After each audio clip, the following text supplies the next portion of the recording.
So, Frankie, last time I spoke to you, you had retired. Yes. That was it. You were never getting back on a horse competitively again. And yet here I find you in Hollywood. Frankie's gone to Hollywood. Frankie goes to Hollywood. So why did you change your mind? So basically, when I started last year, I thought, well, I'm going to be 53. I'm going to stop at the top. Obviously, we talked about this before, watching the World Cup, see Ronaldo on the bench, and I thought, well, I want to stop, and then people remember that I was good. I don't want to stop that, I can't get a ride. And then I said, well, I give myself a year. I want to say goodbye to everyone, all the countries that I've been, including my own Italian country. And then when I started winning, and then I thought, well, this is not going to carry on. And then I kept on winning. I got to about August, and just I couldn't stop winning, and I started having regrets, thinking, am I ready to stop? I'm still in demand. But because I made such a big deal that I was going to stop, and everybody else made such a big deal. It was the greatest farewell tour since Sinatra. Yeah, he kept coming back. Yeah, including a life-size statue unveiled by Queen Camilla at Ascot. Yeah. But then, I have to live with myself. And I thought, well, I'm not ready to stop because I'm still doing so well. But I kind of ran out of avenues because it would have been foolish to say I would have carried on in England after what I said. So I only had one option, to come here in California, where I like very much, and it'll just give me a little bit extra time to get out of my system. It's a stunning racetrack. I mean, I've had a home in LA for a long time. I've never been here.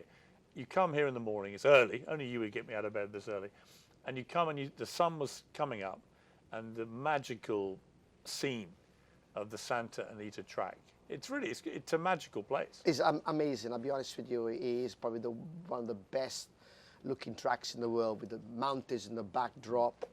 The track itself is set in a beautiful piece of land. You got these massive palm trees in the middle of it. I mean, the light. I mean, if that doesn't take your breath away, no other tracks will. And every morning when I come here, I feel like I'm blessed to be able to enjoy my last bit of my career in such a beautiful place.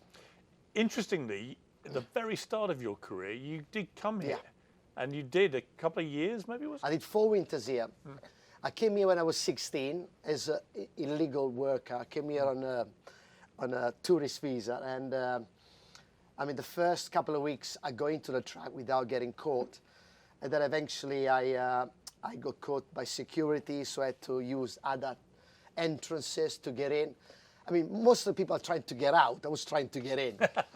But it was a great place to come to learn from the very best. I remember Bill Shoemaker, one of the legends. Well, one of the all-time greats, if not the greatest. Yeah. What was he like? He's a man of a few words, but he was very tiny. But tiny feet. Tiny. Well, it was tiny. It was less than 100 pounds, and you just watching him ride, it was majestic. He had that touch. He had the horses run for him, and so I did 4 winters here, and to learn from the best.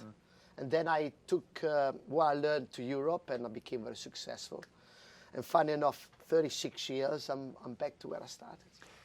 When I've spoken to you, we've known each other a long time, about the hard reality of being a jockey. Yeah. The amount of injuries you sustain, and this is not even jump stuff. This is just flat racing. Talk me through the injuries that you've had over the years. Well, first of all, we go extra fast. We go over 40 miles an hour, and we actually about 6 foot off the ground. So, and we race inches to each other. So he only. Do you have any padding at all or not? We have little padding, but that's not because obviously weight is a big issue. So you can't put a hammer around you because it weighs. And so one little mistake can end up in an accident. And when you go that fast at that speed, you break. We were talking about. I mean, I feel like I'm one of the blessed ones. I did. I broke my ankle twice, both of my elbows. I broke my collarbone. I broke my shoulder, ribs, fingers, and I feel like I did all right. Really? Yeah. There's a lot of people in my sport that broke a lot more. I mean, when you start this job, the smell, the speed, the adrenaline, the crowd, the excitement gets you sucked into this sport. You never feel or think about the danger, you know. I mean, if you knew where you were going to fall, you wouldn't do it because it is dangerous. But what I said to you just now, the highs overpower the lows of getting injured and messing yourself up. You know, like I said, What was the toughest injury you had? Tough injuries, I mean, they're all tough, you know, because... What was the hardest to get back from? Well... Shoulder? Well, I broke my ankle. That took a long time because obviously you need your ankle to balance in the stirrups. Shoulder again, that fixed quickly, but then the pain was there for a year. You know, every injury is bad because, like every sportsman will tell you, we always try to come back earlier than he should have done because we don't want to miss out.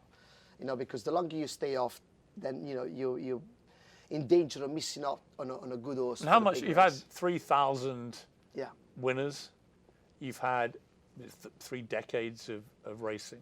About that. Yeah, I mean, it's incredible stats, right? This is my 37th year. Can you imagine? How much of that, percentage-wise, have you spent in some form of pain? You get used to it. I don't know much percentage. If you were guessing, I would say a quarter of it. Really? Yeah, a quarter of my career. You know, then you always had some sort You got something. Yes, but you don't think like that because you know it's always a dangling carrot. There's always a big race coming up. There's always that chance that you will win a big race somewhere, and that kind of is the best painkiller in the world. The other really tough physical demand of racing is your weight. Yes. What is your fighting weight? What's your best weight, would you say? In America here, I ride at 118 pounds, what is equivalent of 8 stone 6 in English pounds. About half a Morgan. Yes. I would say my body weight be a stone than that. I'd probably be about 9-10 if I eat a normal life. But so what do you have to do to hit that racing weight? Basically, I train myself not to eat bad things for the last 30 years. The average day, what would you I don't consume? eat bread, I don't eat junk food. I have a little snack in the morning and just try to have one meal in the evening.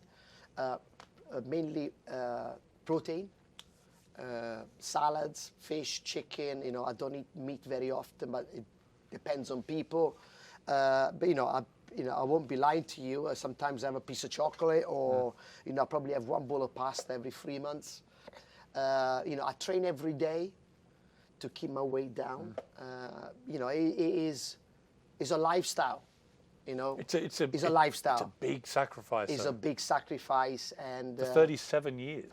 Yeah, and you know, it sounds funny, but even when I do have time off, I always go and reach for a chicken Caesar salad. You never see me eat a burger, Really? Because I think my body now can't take it anymore. Can you drink alcohol or not? I like wine because I'm Italian, yes, but in moderation. But like I said, my body is now used to not having those kind of rich food. That yeah, I'll be honest with you. I now then I'm finishing my career, I'm finding it easier. Maybe because you know I have a routine. I don't go out as much. That's why California suits me. I mean, everything shuts up here. Right? It does, yeah. But you know, I guess 10 years ago, I wanted to go out every night. Did not suited me. But you've talked before about being bulimic at various Yes. stages. I did 10 years of being bulimic. Yes. I guess between my 30s and 40s. And you would throw up before races, and things? Yeah, before, you know, I would have a meal at night and throw up, or sometimes I would have a big breakfast and throw up. But I didn't do it because I wanted to do it. I did it because you know, the skill doesn't lie. It was a way of lifestyle that I chose to have. You know, no different to, I guess, models have the same problems, or teenage kids that A want to lot be of jockeys, I skinny. think you said you do. You had to use lots of Yeah, laxatives, everything, yes. diuretics, everything. I tried everything. I tried diuretic pills, laxatives, made myself sick. I remember driving car with a sweatsuit with the heaters on. You know, you try extreme things in your job because you have to do the weight. I don't think anybody will has done what I've done, and people still do it, they actually choose that because they like it. It's because they have to do the weight. Simple as that. I mean, it's a physically very hard sport. Yes. I don't think most people realise until they listen to someone like you talk about it, just how physically demanding it is. First of all, like we explained, is the diet. Then you have to be ultra fit, because in the space of a day you can ride 6 or 8 races. Right. And you're handling 1,000 pound worth of absolute explosive flesh. I mean, these horses are powerful, and you have to control them. And so that's a physical demand, the diet, and then also the injuries. You know what I mean? When you do have the injuries, you have to cope with that. So overall, I mean, I didn't sell it very well, right? If you want to become a jockey. Well, I think it's the reality of it, right? Well, that is the reality, but we do it because we're addicted to it. That feeling. I mean, I watched a tape last night Yeah. preparing for this interview. When you went through the card at Yes, Royal right. Ascot and won all 7 races, only time anyone's ever done that. And the last race, you're on a horse where you don't think you've got a chance of winning. What's the name of the horse? Fujiyama Crest. Right. And you're leading, but Pat Eddery's coming behind you. I and could hear him. You can hear his whip. I could and hear you him. think he's going to be. And somehow you get a second win with this horse, and it wins. That moment when you cross the line and you'd gone through the card at was Royal nuts. Ascot, Nuts. what is that like? What's that feeling like? Well, you get that feeling of, basically it's like everything, when you cross that line, everything just goes in slow motions. You just, you're just galloping on top of this horse. You got time to look at a crowd and everybody's going ballistic. They only last for a few seconds, and you're back to real life. And it's, in a way, it's very selfish. It's an emotion that you can never explain. I mean, like I said, never mind the dangers, but the crowd, the smell, the speed, the excitement, and you cross that line, and the euphoria what hits you is incredible. That's why you get addicted, and that's why I do it. And is that why you Because- can't really give it up yet? Yes. Obviously, it'd be much easier if I didn't get a chance of winning that many. You don't need the or- money, right? I mean, Yeah, exactly, but you've you made do- enough money not to worry about Yeah, that. but you do it because you love it, because otherwise it's hard to let go. I got great sympathies for other sportsmen that had to stop. I mean, I stopped for a week and I didn't like it. Well, I've got sports friends. Freddie Flintoff is one who had to give up, really just in his early 30s. Yeah. But a lot of people is because of injuries. Right, They and touch wood it at the was moment. it wasn't his case, but he's 31 or something. Yeah. And had to give up this career, and he was a legend in England. Absolutely. I've met lots of people like that, where they're in sports where they can't go on as long as Yes. you can. I mean, the good thing about your sport is you can keep going. Yeah, right? I mean, I'm 53. This is year 37, what is unheard of. I mean, back in the day, 50 was the magical number. If you get to 50, you were like a Superman. But nowadays, with a nutritionist, a way of life, we learned from the old boys what they did wrong. A lot of people smoked back in the day. I mean, life expand is much longer. Roger Federer, still amazing player at Yeah. 40. So even footballers now can Cristiano Ronaldo, Yeah, exactly. nearly 39. So I know 53 sounds a big number, but I still feel that I'm still competitive, even though that I'm racing with jockeys 30 years younger than Well, me. how many of them actually weren't even alive when you started? I would say 70%. Really? It's crazy, right? That's nuts. It's crazy. And how do they treat you? It's funny because now we call it the jocks room. Well, I right? love this jockey room. This So is amazing basically, bit of history. This place is timeless. You can come here at 16 or 53. We're all the same age. It's only when you step out of there that you feel your age. But when you come here, it's great banter. We all treat each other the same. And if you do something wrong, everybody jumps on you. It's probably one of the hardest places to let go when you're a professional like me. What advice do you give the young whippersnappers? But the advice is, number rule is, you're going to love the horse. There's no point doing something that, the horse is the most important thing. You got to love it. And if you love the horse, technique you can learn, and experience will come. What with about time. this? Because I always think in any sport, what differentiates the good from the great is a mental thing. Absolutely, absolutely, and that comes with experience. Nobody is born with that great mindset. Experiences of life, circumstances, emotions. When you're young, you have emotions, but you don't know how to deal with them, right?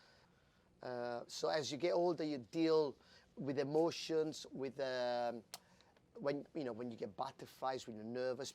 I'm no different. 21, even in my age, I still get a dry mouth. If I ride a favorite big race, I'm the first one to tell you. Of course, I'm nervous, but nervous is good because now I know how to deal with it. But you can't teach that. You got to learn it. You've also got to have, in your sport in particular, a ferocious work ethic, right? I mean, you have to. Yeah. You can't wing it, can you? No, you can't. Physically, you've got to be ultra fit. You've got to put your own work. And then, but also, you've got to have that natural touch. You can work as much you can, but sometimes you got to let things happen. You got to use your natural instincts. You cannot predict how the race is going to go. Or no striker can predict how he's going to score. But you got to use your natural ability. And that's the difference from, being a normal jockey or to be a superstar.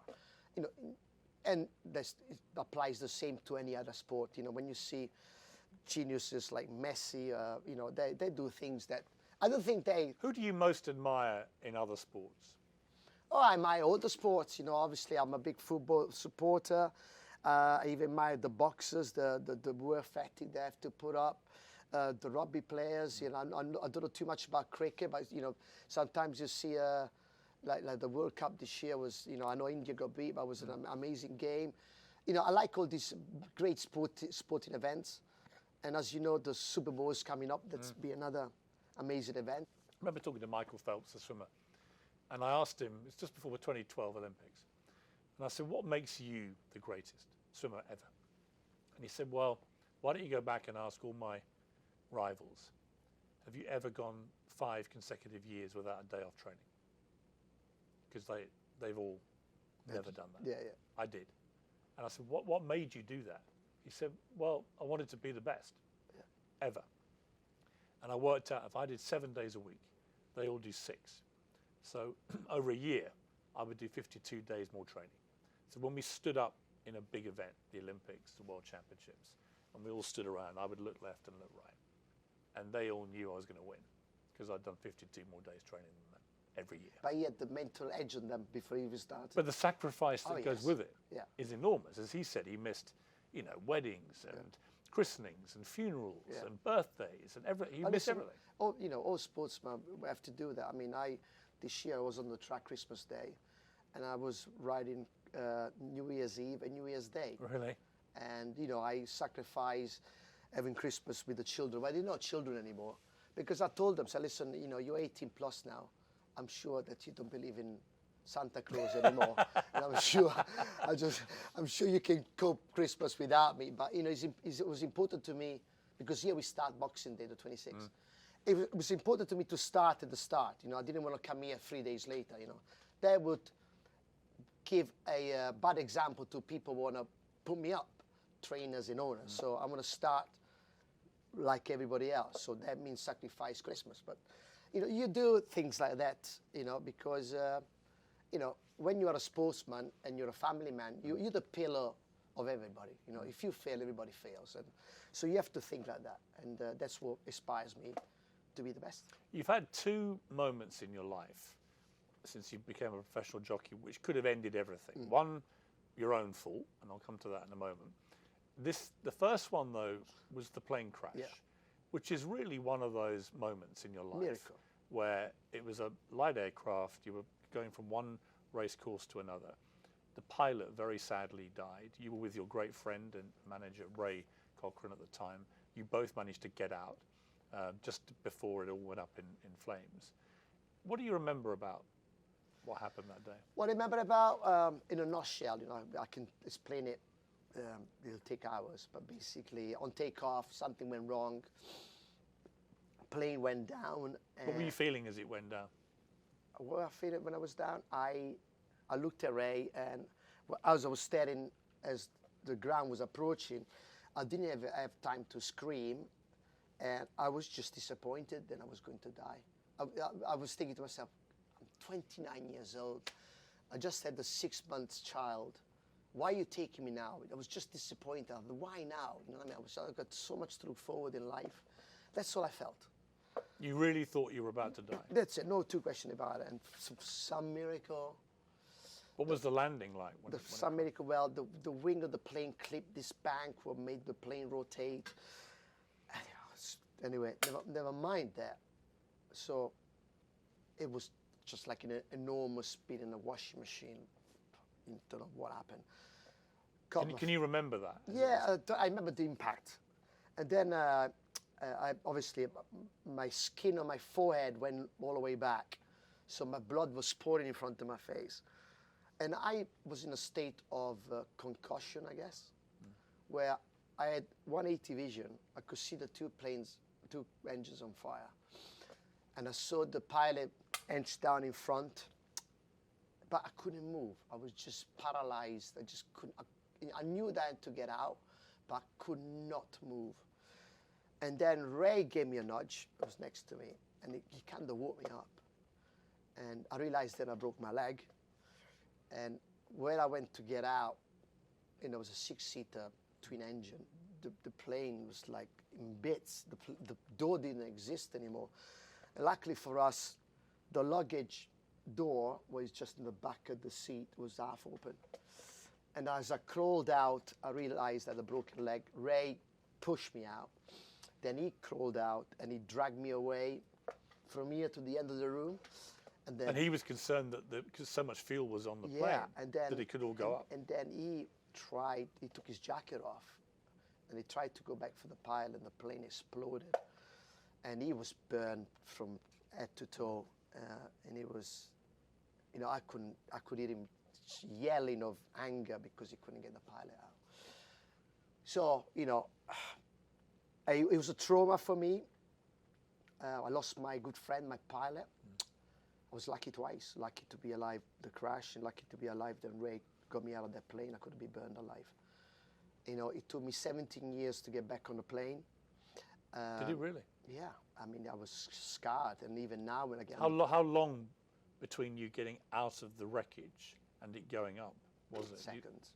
Really? Seconds. So you were seconds from just... Yeah. From... I mean, imagine the two wings of plane were full of fuel, seconds. So Ray saved your life? He did, yeah. Yeah, and saved my life, and I owe him my life, and when he had big neck problems after the crash, so I told him to quit racing, and he became my manager for 20 years. So. Do you ever talk about it together? Ray never talked about it. We talked about it 20 years after. Really? Yeah. We had a toast together. Ray's a very deep man. He, yeah, never talked about it. And I'm an outgoing person. Always talked about it.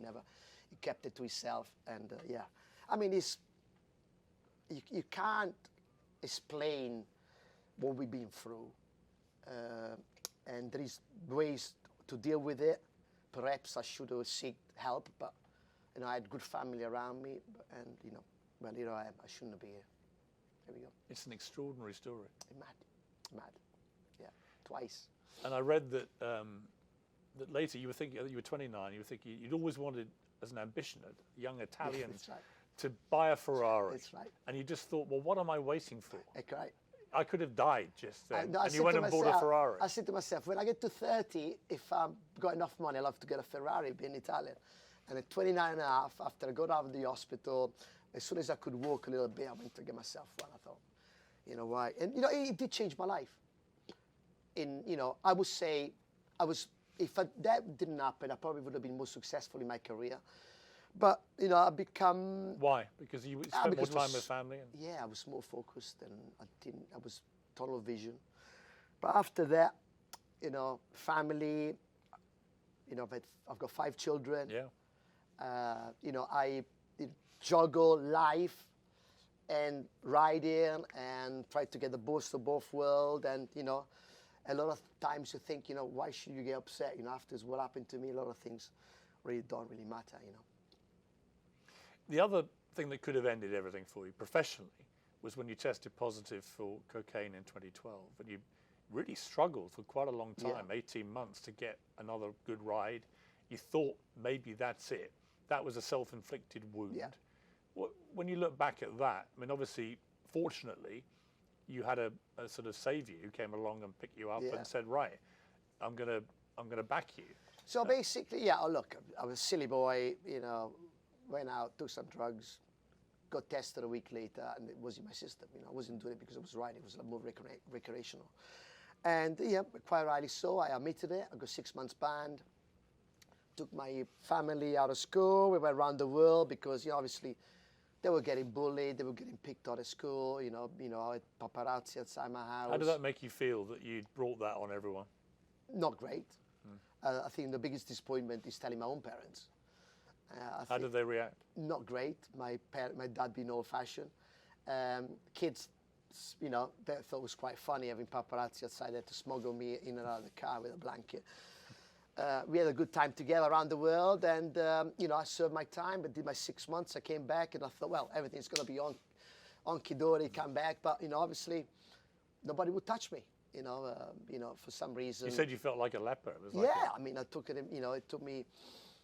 I just couldn't get a ride for about a year, and then yeah, I got to a point a year later. I couldn't see the light at the end of the tunnel. I thought, well, I've got no other choice. You know, I can't get any business, so maybe I have to look to do something else. Maybe what would you have done if you hadn't been? Probably maybe go into the media.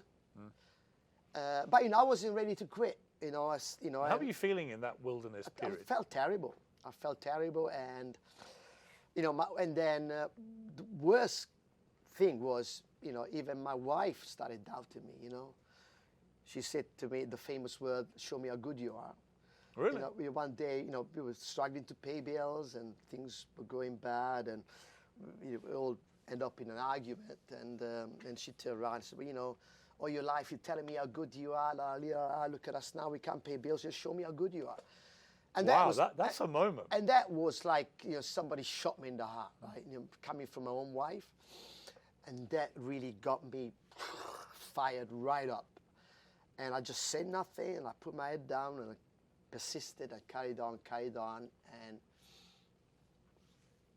18 months later, a year later, I goes and win the Epsom Derby on Golden Horn, and we had a massive party at home, a few drinks with friends. That feeling when you crossed the line and you won the derby. Oh, that was amazing, that feeling. But the feeling was when I got home and we did the party. Did you say to your wife, "That's how good I am"? So basically, when everybody left the house and we were sitting there, and I said, "Do you remember what you said to me a year ago?" I said, "That's it." I said, "Don't ask me again. I've done it now." So that was it. So, but you know, what did she say?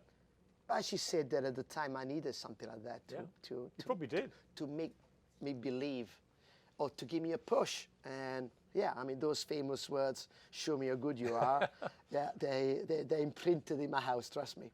That's an amazing story. Mad. But you know, I think you know, sometimes we all need someone to touch that nerve. Yes. You know, and fire you up again. And that's at the time, that's what I needed. And you know, who better person than your own wife, who knows me so well, to just, you know. And she said, you know, I just needed to say that, and it worked. How important has she been, Catherine, to you? Well, you know, she's been with me 30 years. I mean, I feel sorry for her that I brought her through this crazy life. You know, never mind self-inflicting stupid things that I've done, plane crashes, nearly killed myself, every day worried that I could end up in hospital when I ride. You know, it must be a worry for a woman to marry somebody like me, but she stuck with me. We had some amazing times together, and you know, she's been so good to me. Do you remember when you proposed to her? I did, yeah. I was in Scalini, one of my favorite Italian restaurants in London, and yeah, it was a nice afternoon in London, and I got on my knee, and I remember everybody... In the restaurant? In the restaurant, everybody stood up and clapped. Yeah. Really? Yeah, it was sweet. Did you have a ring? I did have the ring, yes. Yeah, of course. And I was told, because I'm not English, I was told I had to go and see the father. Then I went to see Catherine's dad the night before, and I got a full lecture from his father. And how did you sell yourself to him? Well, I said, listen, I came to ask the hand of your daughter. And he sat me down and said, listen, He said, before you start this, she's got to finish her studies. You're going to look after her. Give me a proper wash down, proper good English wash down. But yeah, great. Yeah, I'm, 5 kids. What's the secret to a lasting marriage, do you think? I think we don't live in each other's pocket. She lets me get on with what I have to do. She's been ultra busy with children. And we meet in the middle, we have our own things that we like. And, she just gives me free reins to be what I have to be, I'm a showman at the races, that's what I am, and she just lets me do, what I have to do. What is very important to have that backing. The other family that you've been very attached to is the royal family. Yeah. Who love you, and you Yeah. love them. Particularly, you had an amazing relationship with Her Majesty the Queen, the late great Queen. When did you first meet her? Do you remember? Of course I did. I knew for over 30 years. Back in the days when I was in my early 20s, I used to ride for a trainer called Ian Baldwin.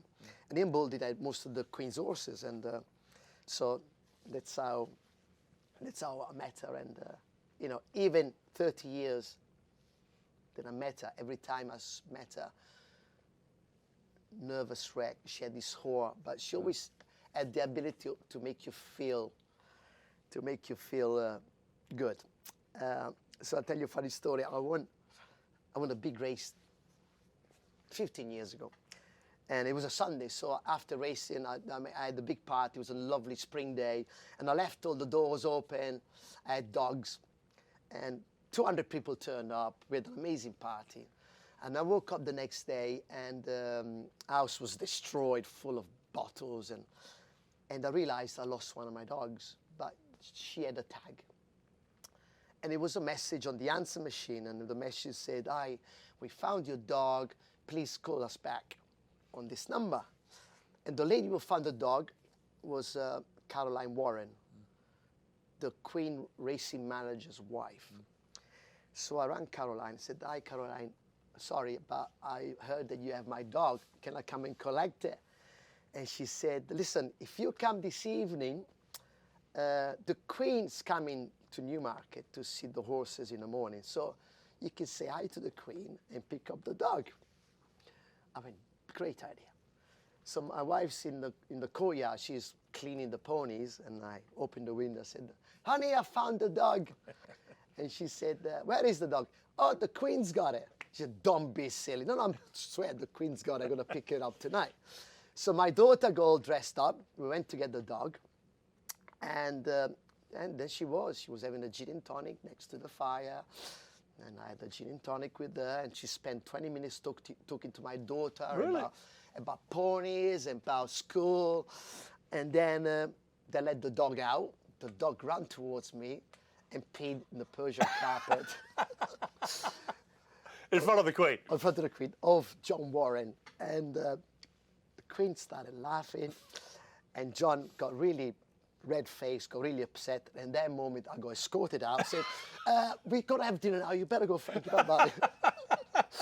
But the Queen was just creased laughing. She was so funny to be around. She also had an amazing knowledge of horse racing. This wasn't someone who did it as like a little mild hobby. She, 60 years. She knew everything, right? Yes, 6 years. Listen, it's incredible. She rode till she was in the 90s around Windsor Park. And yeah, of course, she bred horses for 6 years. You rode 50 winners for her? Yeah, I rode over 50 winners, yeah, amazing. Did it always feel a little bit extra special when you won a race for the Queen? But it's, when you got her colours in the peg like that, there was already excitement, and amazing. But it's royal, I mean, she was racing. Her family started racing 300 years ago. King Charles I, 350 years ago. So racing is in the blood, and she had so much knowledge, and she loved that. She absolutely loved racing. Didn't you used to occasionally try a Cockney accent with her? She used to. I tried, but it didn't go very well. But what was it you said to her? "How are you?" But I said it. What did she say? She said to me, "I'm still here." Usually she just bow and say, "Your Majesty," but I kind of froze and I went, "How are you?" And she went, "I'm still here." But she was What would she talk about just generally when you saw her? Everything. She liked to hear the gossip about the inside gossip. Who, you know, which train I was going out with. All Really? all the juicy gossip. Really? Yes. Yeah. Yeah. She was very interested about that, and she just loved to be around racing people. When she died, it was Yes. a huge moment for the country. Yeah. You're a kind of anglicised Italian. You're Italian, but you've obviously spent a lot of time in England. What was that moment like for you? How did you hear that she died? Well, I saw her, the last time I saw her was a Royal Ascot, and she obviously quite frail. She couldn't get up and down the stairs, and they made a little room next to the paddock so she could watch the racing. And to a point, I nearly took the horse inside that little booth to show the horse. And you always feel she's immortal. And when it does happen, it's a shock, because I felt she was immortal. And I remember we were meant to race at Doncaster that night, and the race got cancelled, quite rightly so. Yeah, and it just, How did you hear? I think we just heard on the radio, I think, or from a phone call. And I felt quite emotional when it just comes a shock, real shock. Like I said, because I always felt that she was immortal, and we lost a great person, great monarch. Well, a great person, and I'm the first one to say that I met her for 30 years. She really touched me, the way she made you feel and the way she was, and I'm not the only one. I mean, I would say millions of people feel the same. But actually, very few would have had the access you did. Yeah. Or that kind of relationship, because she loved horse racing almost as much as anything else in her life. Yeah, probably saw another other side of it. I mean, a lot of times I saw her in events, and she would make a detour to find somebody into racing because she kind of find them exciting.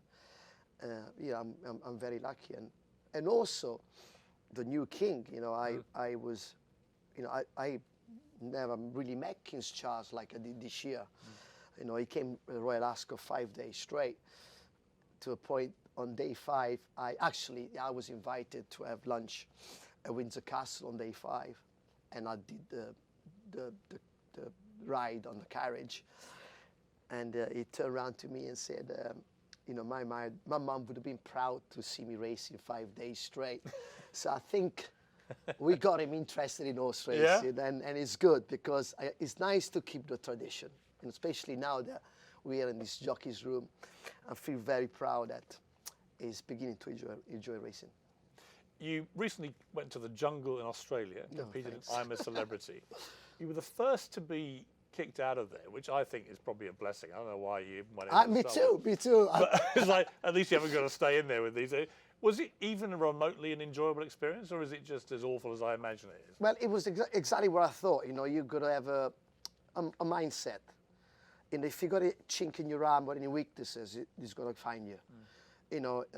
It's hostile where we are. You sleep in a bench. You eat rice and beans.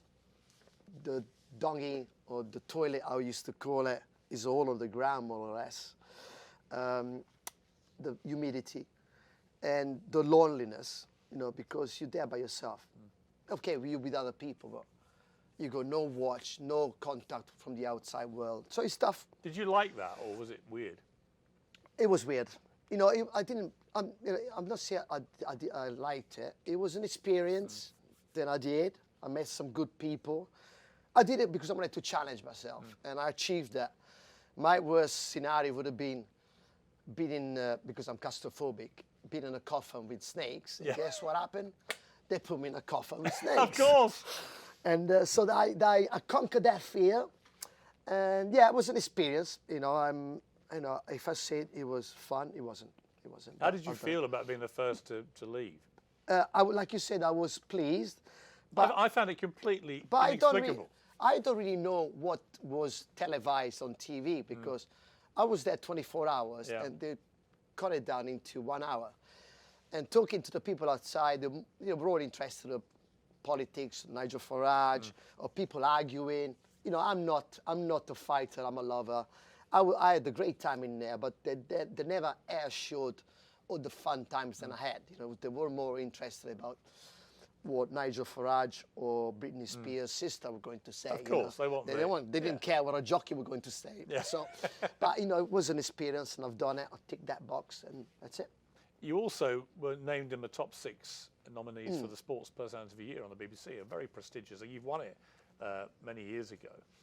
To be in the top 6 when you're 53 years old, of the top 6 sports people in Britain, is pretty incredible, huh? I think the only one born when I started riding was Stuart Broad. Yes. All the others weren't even born. It's quite scary. Yeah, amazing. Obviously, this late in my career. And also, racing is not a football, cricket, tennis, rugby sport followed or like the Olympics. So it's a great privilege for me to be nominated. And also for my sport, you know, because I promote myself, but I also like to promote my sport. How did you feel about a member of the women's Lionesses team winning, given they actually hadn't had a very good year? Yeah, they lost the World Cup, they didn't qualify for the Olympics, and they still won it, having won it the year before. Maybe I should lose a bit more to get in the top 3. Well, should it only go to people who've actually won something that year? Yeah, I I saw your podcast you did. You know, I agree with you, but you know, even Stuart Broad, I mean, amazing. It's last year. He's won everything, and he didn't win it either. But it's what people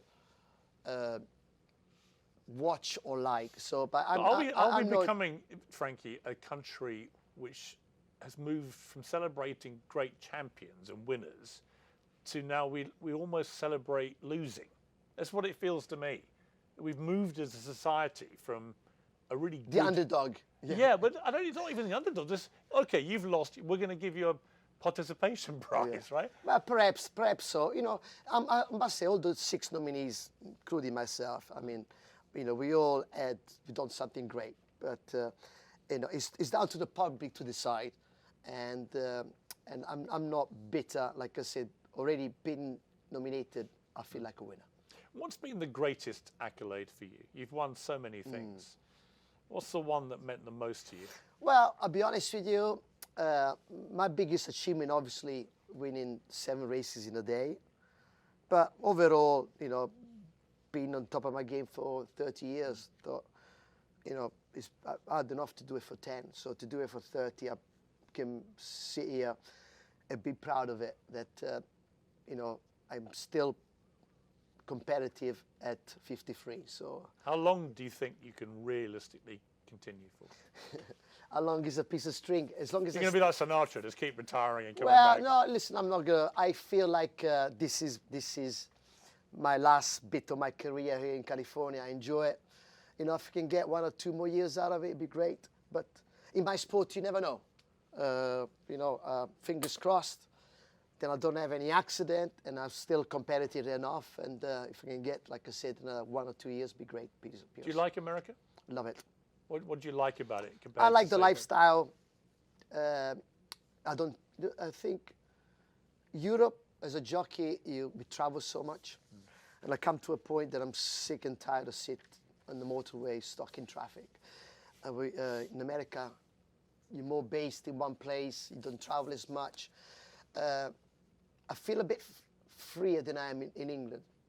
I don't sound spoiled, but okay, I'm famous on the racetrack. But I can step out, paint my toenails or wear a miniskirt, nobody cares. No, are you doing that? No, I don't do that. But I'm just telling you, that's the difference, right? In England, on Europe, you get judged what you wear or what you do. You're always looking yourself behind. That's the difference that I find a bit more relaxing. You have a very competitive dad. He was a champion jockey many times himself. Gave you a hard time when you were young. Still is. Still gives you a hard time. 82, it still is. It still tells me what I should have done, and you know, which gap I should have took. Really? Obviously, my dad was a jockey, professional jockey. Yeah, and very successful. Very successful. So I can't pull a wool over his eyes because you know exactly when I did right or wrong. You were quite, from what I've read, you were quite a sort of shy, retiring young kid, right? You weren't this charismatic thunderball. And your first race, your dad gave you a pony. You had a first race. You came last, and you fell off after the finishing line. That's right. When that happened, did you ever imagine in your wildest thoughts that you might end up as one of the No. great jockeys in history? No, absolutely no. I was quiet, nice, non-ambitious person. Then my dad kicked me out of home. He didn't kick me out. He sent me to England. But it was like being kicked out because I couldn't speak English. I'm going to a different country. I was getting bullied. The weather, the food, everything else was different. And but Dad manned me up. And also, I didn't want to embarrass my dad, so it made me work extra hard. And then the riding started. I realized that, oh, maybe I'm quite good. And then it snowed out of my control. I started winning, and then from a little ball, it became a big ball, and then I became what I am now. But I never started with the ambition that I was going to be great. When you ride now, I just got there's a little addicted to part it. of you still trying to prove a point to your dad? Oh, yes. Oh, yeah. Yeah, my dad is, I don't think my dad has ever said, well done. Really? Never. No. He's Never? Never. I don't think he has. Even when you No, won the 7 races at Ascot? He might just as a grunt. No, when Well, even when you went through the card at when I Ascot? won the 7th race at Ascot, guess what? I turned around to my mum. He said, oh, I think the teletext is broken because Frankie's won over 7. He couldn't believe it. He didn't believe it. But did he congratulate No, you? he didn't. No. Are you No, that's- serious? Of course, I'm serious. That's Dad. That's Yeah, hilarious. Yeah, he's like, doesn't. You know, if he says nothing, that means well done. yeah. Are you like that with your kids? Completely the opposite. Spoiled. I give him everything. Completely the opposite to my dad. But you know, But that's despite the the old, way he is, the old do generation. you think that work ethic, that will to win, the competitive spirit, all of that, do you think in the end you've got a lot of your success because of the way your dad was? Yeah, absolutely. That's why I've stopped now asking him because I always end up arguing with him. I says, Dad, you push me, and you brainwash me to become a champion. You know, what about, especially my sport, if I halfway through my career, I would have broke my knee and stopped riding. I would have felt inside, would have felt a loser, you know, and he turns around and says, well, I can't answer that. Look, you're a champion. Yeah, but what, you know, he never gave a thought about something beyond your control that could happen. But, you know, But isn't that a champion mentality? yeah, but it's probably is. But, you know, I got to, some way, got to thank him to make me think like that. But it's something that I can't do to my children. Maybe because I'm new generation. Maybe because I'm soft. I just can't do it. But, you know, What was your if I mother? could- What's she been like with you? Sorry? Has your mother been Oh, different? my mum, she's like mothers, you know, loves me. My dad's super tough. What was your mother's proudest moment, do you think? Maybe when you got the MBE from the Queen? Listen, my mum, she's, you know, proud, you know, everything that I do. You know, she's a typical mama. She just wants to cuddle me and feed me. And, you know, my dad, yeah, look, my dad is proud too. You know, obviously doesn't show it, but you know, like what you said, that point, if it wasn't for him pushing me, I would never be here because I didn't have it in me. Have you pointed out to him that you've now continued for 2 years longer than him? No, I don't want to rub it in. Listen, no, the dad is 82. Luckily, he's still with me. His brain is good. Obviously, he's a bit frail, but you know, I guess I'm keeping him alive by him watching me still ride. So it's good. It's good that. A lovely story, Frankie, about you is the 7th ride you had at Ascot Yes. when you went through the Cup. You ended up keeping that horse as a pet. So basically, Fujama Crest also won the 7. He ended up going jump racing, and I think he had a pelvis injury, so it was going to end up, God knows. So I rang the trainer and I said, could I please buy off him? And I took him home and became my pet for 20 years. He lived in the field, and he was the horse who made me famous. He was the horse who won the 7th race. And, you know, I gave him a good life until the very end. And he, you know, he passed away one day in the field. He didn't suffer. He just, you know, he lived a ripe old age till he was about 25. That's a lovely story. Well, I owe it to him, right? He made me famous. Finally, if I could have the power to let you relive any race in your entire career, God. on any horse, again, right now, you can do it right out on that track, which one would you choose? Very hard to say. You only have one. I would say, because it's fresh in my mind, this year's Champion Stakes, my ever last ride in England, on my retirement day, the day that the Queen unveiled my statue, I win the Champion Stakes. I couldn't wrote it. I don't think not even Hollywood could have wrote the finale. So I would say that, Piers. How would you like to be remembered? If you could write your own tombstone, here lies Frankie Dettori, he... I've had fun along the way, yeah, I was, you know, I've did my job with a smile in my face. And we're both Arsenal fans. Absolutely. We're going through a very tough period I know, right now. I know. I I can't fix that. We haven't won the Premier League since 2004. I know. You're a miracle worker. Do you see any prospect we can do it this year? Yeah, we still got 3 weeks. If we buy a nice centre forward, Yes. I think we can. We've got to have a winner, a striker, Come on. a killer. Come on. Like We've got you. 3 weeks left. Come on. We've got plenty of time to buy one. Frankie, great to Thank see you in Piers. Hollywood. Thank you, Piers. All the best.